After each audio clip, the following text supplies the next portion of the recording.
দুনিয়াতে কোনো কাজই ছোট নয়, তাই যারা গার্মেন্টসে চাকরি করেন তারাও কিন্তু কোনো অংশে ছোট নয়।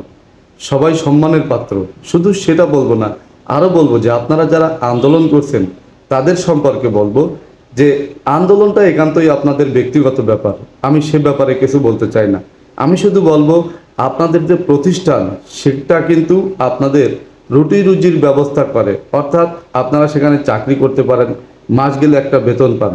আপনাদের আন্দোলনের কারণে যদি আপনাদের কাজ বন্ধ থাকে তাহলে কিন্তু আপনাদের এই প্রতিষ্ঠান শিপমেন্ট করতে পারবে না। এটা কিন্তু আপনারা ভালো করেই জানেন যে একটা শিপমেন্ট যদি বন্ধ হয়ে যায় বা করতে না পারে তাহলে কিন্তু ওই প্রতিষ্ঠান বা ওই মালিক এত পরিমাণ টাকার ক্ষতিগ্রস্ত হয় যেটা পুষায় ওঠা কিন্তু সহজ না।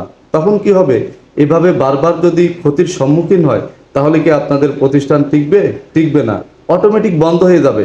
আপনারা চাইলেও আর চালু করতে পারবে না। তখন কি হবে? এই যে আপনারা লক্ষ লক্ষ মানুষ চাকরি করেন সেখানে, তাহলে এই প্রতিষ্ঠানগুলো বন্ধ হয়ে গেলে আপনারা কোথায় গিয়ে দাঁড়াবেন? কোথায় গিয়ে চাকরি করবেন?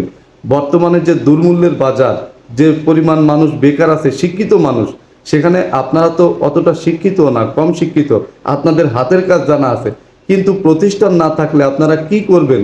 কি করে জীবিকা উপার্জন করবেন?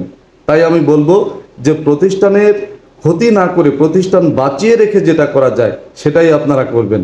ধন্যবাদ, সবাই ভালো থাকবেন।